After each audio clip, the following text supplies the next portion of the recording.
नारद ऋषि के सुंदर संदेश भक्ति पर हम लोग सभी सुन रहे हैं और हमने कल ये जाना कि अमृत प्राप्ति के लिए व्यक्ति व्याकुल रहता है।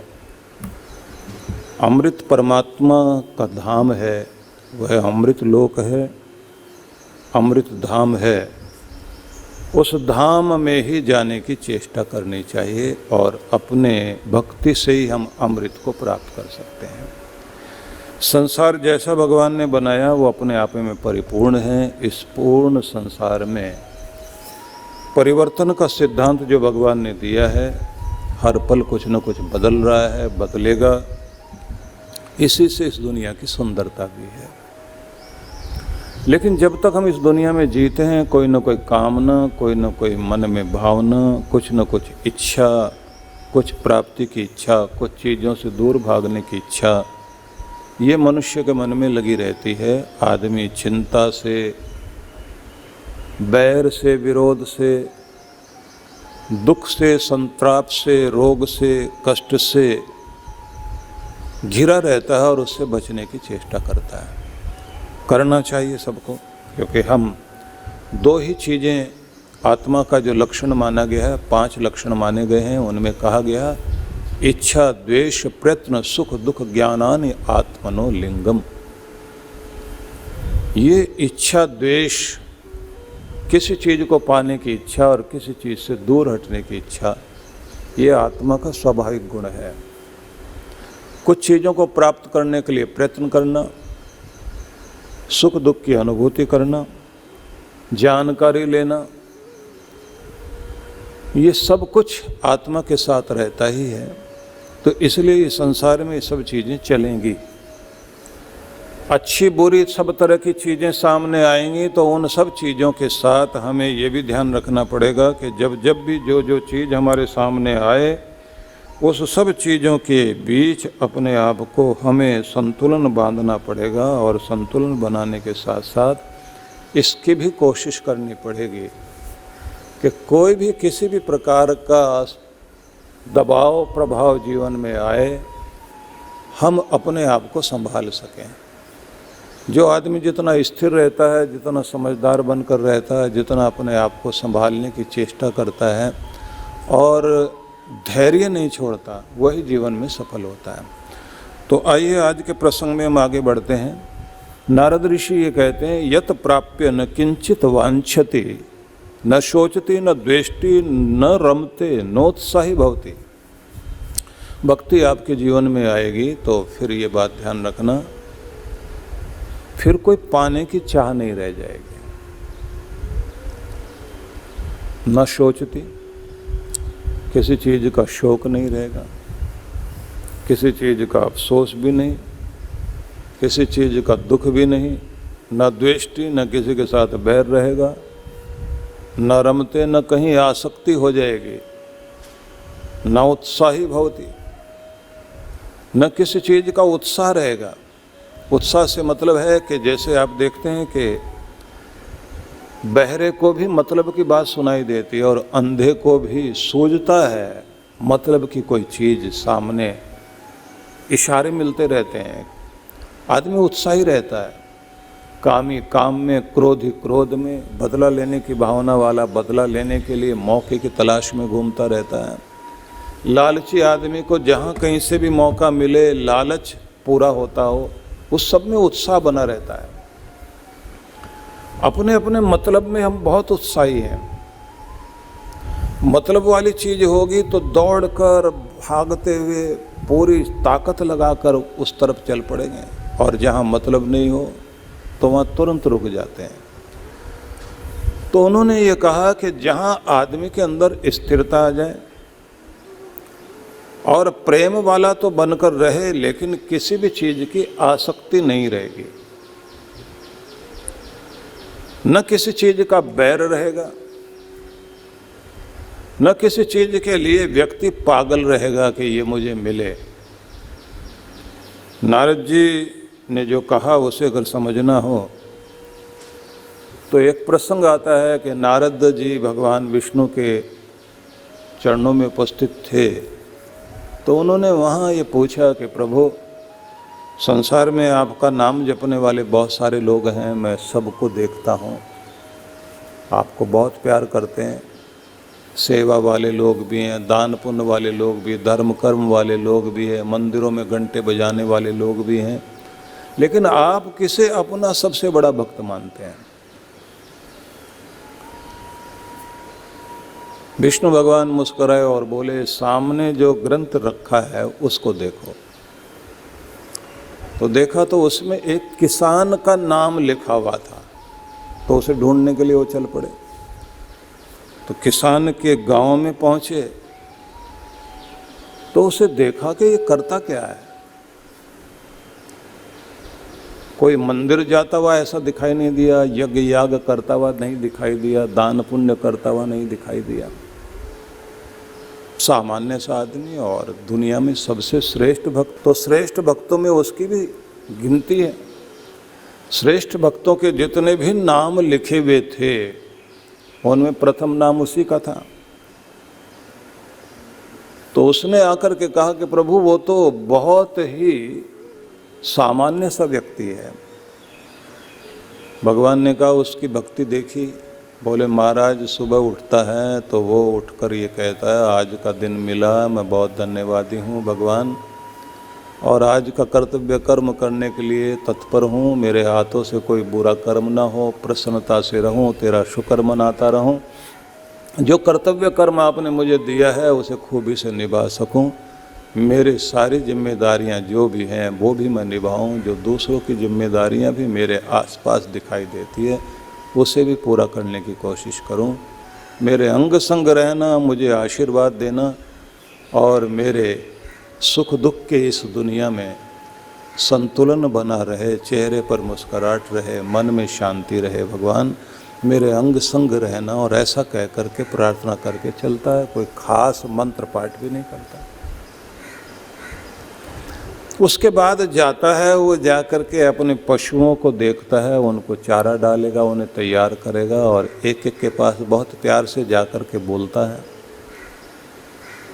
फिर अपना खेत वेत का काम करके आता है, शाम को प्रार्थना करके सो जाता है। भगवान ने कहा तो तुम जाओ और उसके पास जाकर 4-6 महीने उस पर दृष्टि डालते रहो,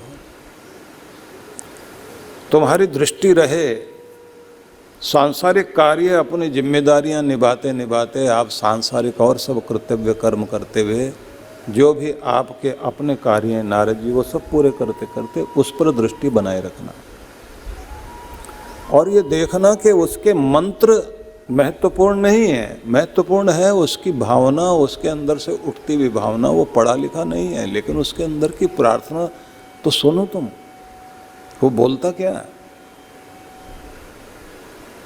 नारद जी ने देखा कि वो अपने पशुओं के, बैलों के पास जाता और कहता है मेरे आंगन में तुम हो और तुम्हारी कमाई से मेरा घर चलता है,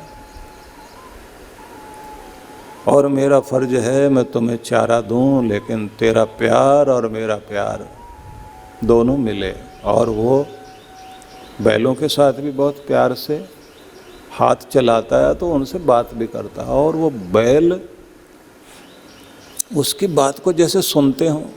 वो कभी मारता नहीं पर उसके इशारे से चलते हैं। वो उसके घर में गव्वे हैं 2, उनके पास जाता है, उसके बछड़ों से प्यार करता है, चारा खिलाता है, साफ सफाई अच्छे से करता है, लेकिन सब कार्यों के बीच में उसके मन में नाम चलता रहता है। और बड़े सामने पड़ते हैं तो उनको प्रणाम करता है।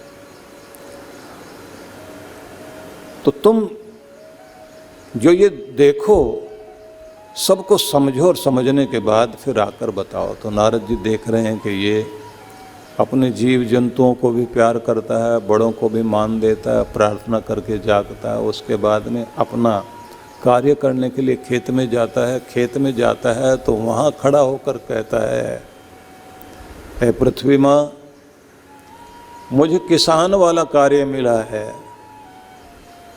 अन्नदाता तो भगवान है, पर इस पृथ्वी से, इस भूमि से जो भी मुझे अन्न मिले किसी न किसी का पेट तो भरेगा, अच्छी उपज हो, पवित्र कमाई हो, मेरे पसीने की बूंदें यहाँ गिरें और मेरे बैल भी न जाने कौन से जन्म में क्या थे, वो इस जन्म में बैल बनकर यहाँ आए, पहले कभी न कभी मनुष्य रहे थे, तो वो भी अपना कर्जा चुका रहे हैं, उनकी भी समय पर मुक्ति हो, तो मेरा भी उद्धार हो और मेरा कर्तव्य पूरा हो। ऐसा कुछ बोलते बोलते कुछ गीत गाता। नारद जी उसे देख रहे हैं और वह हल चलाता है अपना, सब कुछ करता है। तो उससे नारद जी भेष बदल कर मिलने जाते हैं और जाकर कहते हैं कि क्या योजना है तुम्हारी? बोले 6 महीने में फसल आ जाएगी, तो उसके बाद में कुछ कर्जे चुकेंगे, कुछ आगे का बीज बोया जाएगा, कुछ मकान को ठीक करेंगे और कुछ गरीब लोग हैं बेचारे जिनके पास दिक्कत होती है उनको भी कुछ देंगे। 6 महीने बीते और जब उसकी फसल काटने का मौका आया तो बहुत तेज आंधी तूफान आया, ओले बरसने लग गए और फसल खराब हो गई। अब आसपास के किसान तो सब रो रहे हैं और उसके बच्चे जो ओले गिर रहे थे आसमान से, वो 2 ओले उठा के मुंह में डाले और अपने पिता से कहें अब तो लगता है ऐसी चीज़ें खानी पड़ेंगी। तो वो कहता है कि बेटा, भगवान किसी को भूखा नहीं सुलाता, कुछ न कुछ कृपा रहती है, इसमें से भी इतना अन्न तो तुम्हारे पास निकल आएगा कि काम चल जाए, थोड़े में से थोड़ा सही। ये भी उसकी मेहर है, शिकायत करने से तो कुछ नहीं होगा। और जो ये फसल गिर गई है नीचे, इसी में से कुछ न कुछ हमारे पशुओं के भी काम आ जाएगा, शिकायत मत करो। ये भी उसकी लीला है, वो हमारी क्षमता की और हमारी बुद्धि की परीक्षा लेता है कि ये तो 6 महीने वाली फसल थी, हो सकता है कोई 2 महीने वाली फसल भी तुम उगा सकते हो, कुछ दालें उगा सकते हो, कुछ और कर सकते हो, तो और भी कुछ करेंगे। ये हाथ दिए ना, इन हाथों से ये कर मिले हैं, इन कर से कर्म करना है, कर्म भूमि पर तुम आए हो, अपने कर्म को नहीं छोड़ना और शिकायत मत करना। तो बस इतना ही उसने कहा, जैसे तू रखे मैं तैयार हूँ, तेरा मीठा प्रसाद भी खाया, आज इस तरह का प्रसाद भी सही, सिर माथे भगवान। इसको वाणी में ऐसे बोला गया, शब्द उच्चारण करते हैं ना लोग, जो तुद भावे साईं भलिकार, तू सदा सलामत निरंकार। जो तुझे पसंद हो भगवान,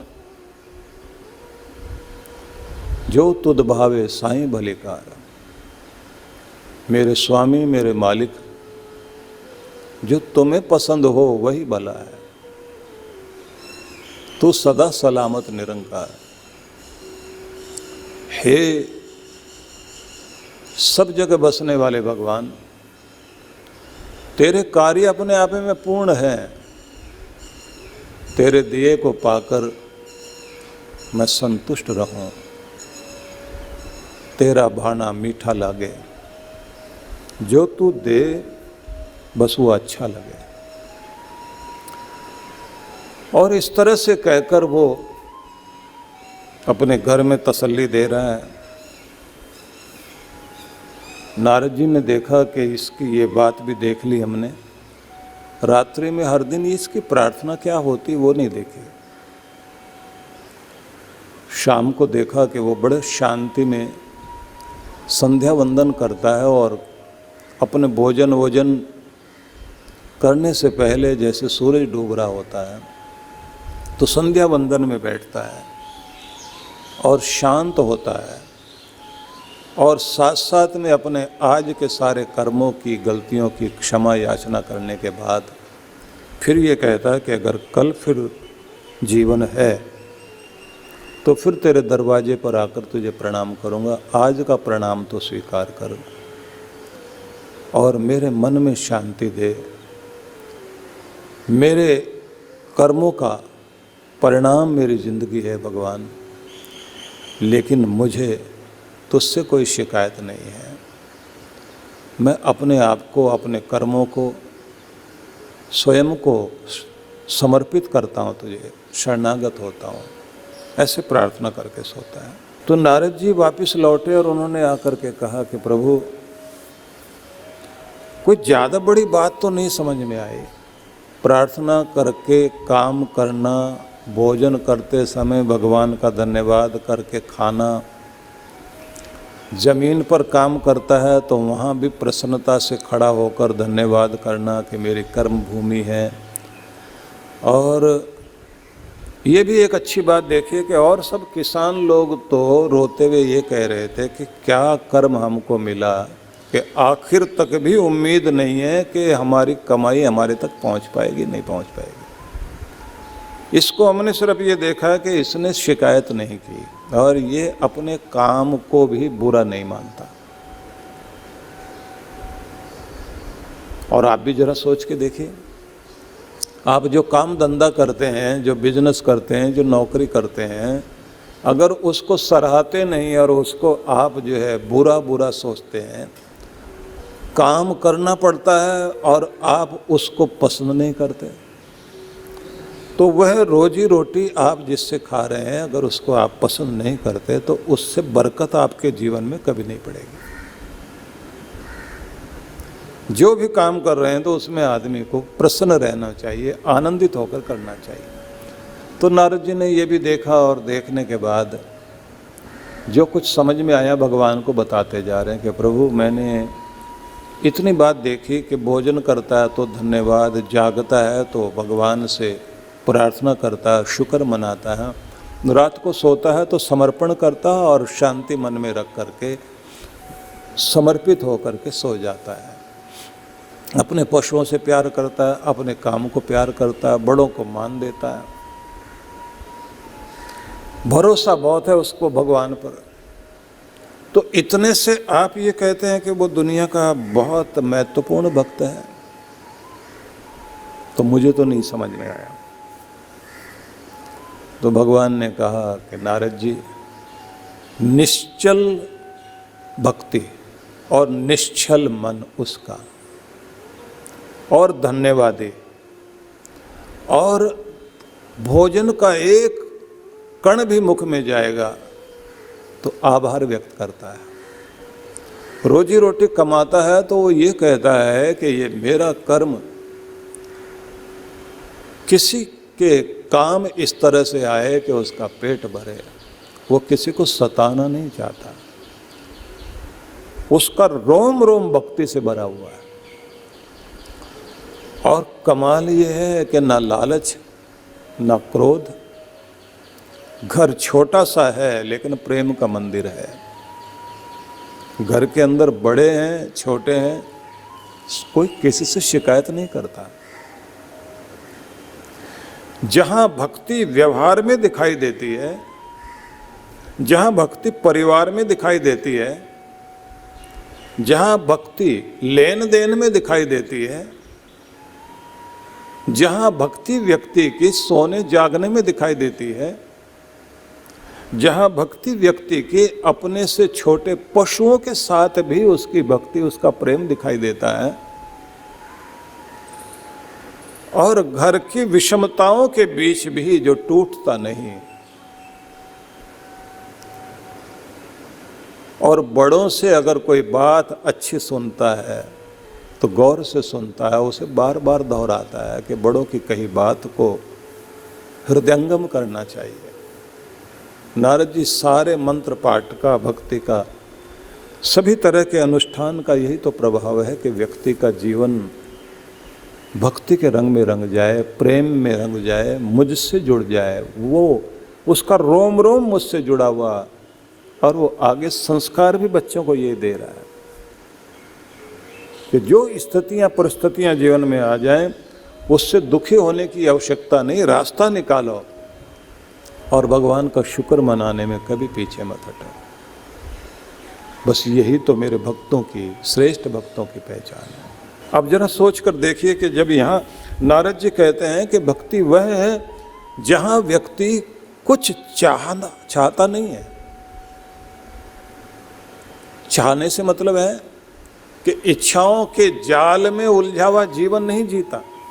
अधिकांश लोग सुबह से लेकर शाम तक इच्छाओं के जाल में, समुद्र में, जिसमें हजारों हजारों लहरें उठ रही हैं, ये भी हो जाए वो भी हो जाए, आदमी की पूरी जिंदगी समाप्त हो जाएगी, आखिरी लम्हे तक पहुंच जाएगा, उसकी इच्छाएं खत्म नहीं होती।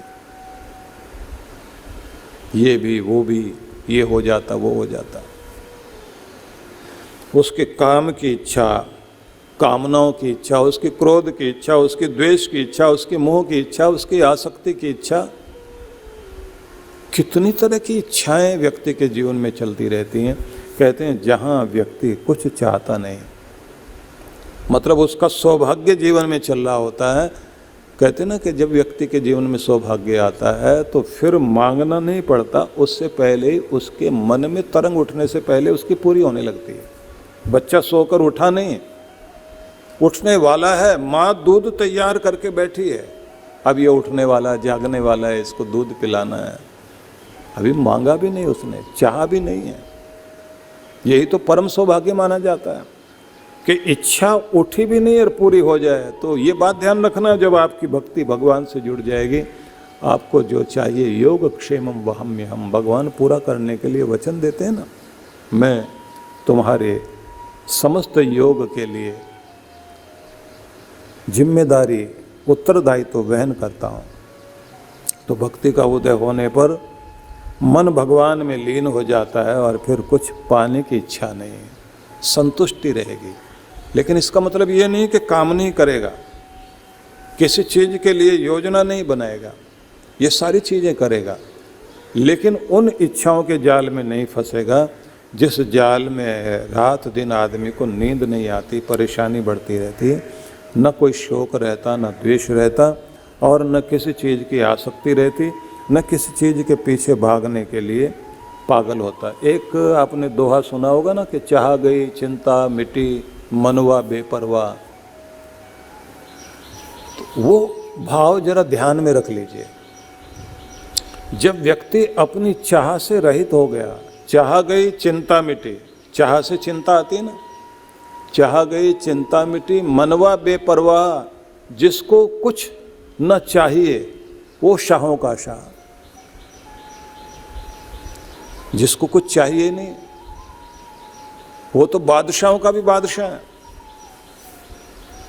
बादशाह के दरबार में काम करने वाला एक वली राम नाम का दीवान था, और बादशाह जो है उस समय यहाँ आगरे में राज कर रहे थे। तो वली राम जो है गया और जाकर उसने बादशाह के दरबार में, जो उस समय के तौर तरीके थे कॉर्निश की, कॉर्निश में होता था कि 7 बार ऐसे झुक झुक कर सलाम बजाना होता था। बादशाह पता नहीं किस धुन में बैठे थे, किस चिंता में, किस काम में, तो ये करता रहा ऐसे। एक बार किया, बादशाह ने जैसे मुंह उठाया तो इसने सोचा कि अभी इन्होंने देखा नहीं, तो दोबारा फिर शुरू किया। जब तक बादशाह देख कर के और हाल ना पूछे तब तक कॉर्निश करनी है। तो कम से कम 3-4 बार किया है ऐसा, बादशाह का ध्यान ही नहीं गया। अब वहाँ दरबारी लोग भी हंसने लगे देख करके। तो इसको समझ में आया कि किसको मनाने के लिए मैं पागल हुआ जा रहा हूँ, क्योंकि मुझे इससे कुछ चाहिए, नौकरी चाहिए, इससे पैसा चाहिए, इससे घर चलता है, इसलिए बार बार जो है इसके आगे ऐसे से करना। और उसे लगा कि अगर इतना समय तक ऐसे ही हाथ भगवान के आगे जोड़ लेते तो अपना उद्धार हो जाता। मैं किस चक्कर में हूं, वो वहां से वापस चला गया और गया जाकर के अपनी सारी चीजें दानवान कर दी और जंगल में जाकर नदी के किनारे वहां जाकर के लेट गया। अब नदी के किनारे जाकर लेट गया तो बादशाह को पता लगा उन्होंने पूछा कि वो बलीराम नहीं आया, तो बोले साहब आया तो था, वो कोर्निश करता रहा 3-4 बार, फिर आपने ध्यान दिया नहीं, तो बेचारा परेशान होकर चला गया। अच्छा बुलाओ उसको। बुलाने गए तो बोले कि नहीं महाराज, वो तो अपनी चीज़ें वीजें भी बेच करके बांट के लोगों को और जंगल की तरफ भाग गया। बादशाह ने कहा काम का आदमी, उसे तो लाना चाहिए। बुलाने के लिए भेजा तो वो नदी किनारे लेटा हुआ, टांग के ऊपर टांग रखकर। ऑफिसरों ने जाके कहा बादशाह बुला रहे हैं, आंखें बंद करके लेटा रहा, सुना ही नहीं उसने। ऑफिसर वापस आ गए और उन्होंने आगे कहा बादशाह वो तो आज अलग ही तुनक में है। बादशाह खुद हाथी पर बैठकर लाओ लश्कर के साथ में पहुंचे। वो आंखें बंद करके और अंदर अंदर राम राम राम राम राम राम नाम जप रहा है, और बड़े आनंद में, कोई चिंता नहीं, बड़ी मस्ती, चेहरे पर आनंद का भाव है, आंखें बंद हैं,